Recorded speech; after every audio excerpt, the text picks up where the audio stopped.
जय श्री कृष्णा। राधे राधे। आज मैं आपको वत्सासुर तथा बकासुर का वध नामक प्रसंग आगे सुनाऊंगी। एक दिन सारे ग्वाले यमुना नदी के तट पर अपने बछड़ों को जल पिलाने ले गए। सामान्य रूप से जब बछड़े जल पीते रहते हैं तो सारे बालक भी जल पीते हैं। जब वे सब जल पीकर नदी के किनारे बैठे हुए थे तो उन्होंने एक विशाल पशु देखा जो बत्तख जैसा लग रहा था, किंतु था पर्वत के समान विशालकाय। उसकी चोटी वज्र के समान कठोर थी। जब उन्होंने इस असामान्य पशु को देखा तो वे भयभीत हो गए।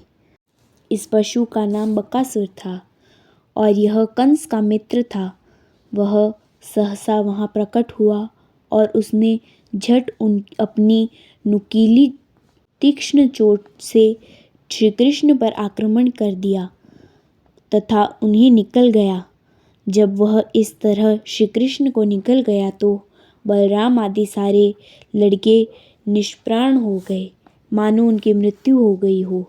किंतु जब बकासुर श्री कृष्ण को निकल रहा था तो उसके गले में तीव्र जलन होने लगी।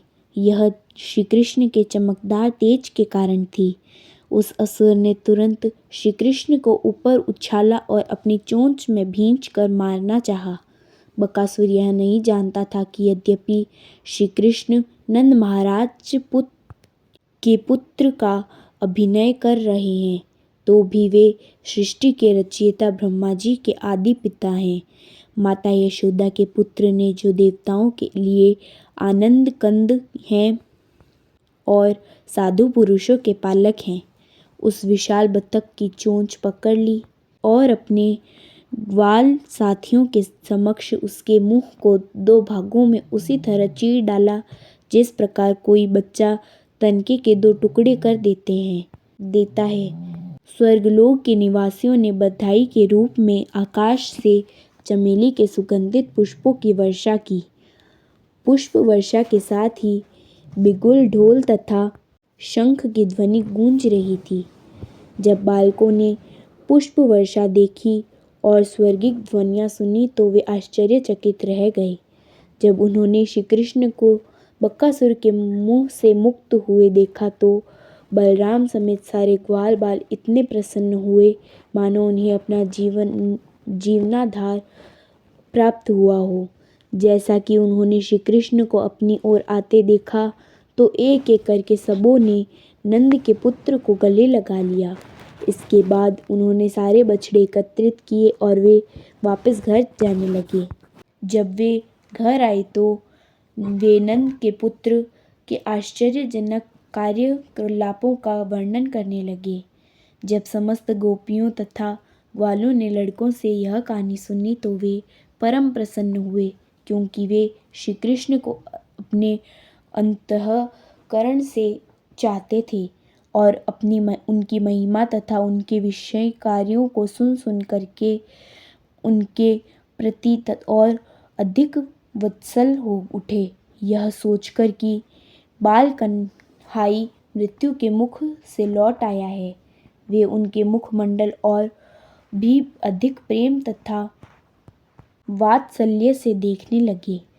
वे चिंताओं से पूर्ण थे, किंतु श्री कृष्ण की ओर से अपने मुख हटा नहीं पा रहे थे।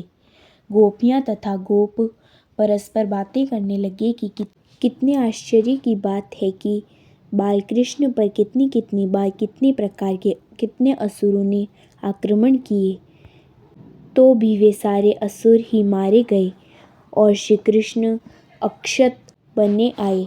वे लगातार बातें करते रहे कि कितने भयानक असुरों ने श्री कृष्ण को मारने के लिए न जाने कितनी बार आक्रमण किया, किंतु श्री हरि की कृपा से उनका बाल बांका न हो पाया। उल्टे वे सब पतंग की भांति दीपक में जल मरे। इस प्रकार उन्हें गर्ग मुनि के वचन स्मरण हो आए, जिन्होंने अपने अपार वैदिक ज्ञान तथा ज्योतिष के आधार पर भविष्यवाणी की थी कि इस बालक पर अनेक असुरों का आक्रमण होगा। अब वे साक्षात देख रहे थे कि उनका प्रत्येक शब्द सत्य सिद्ध हो रहा है।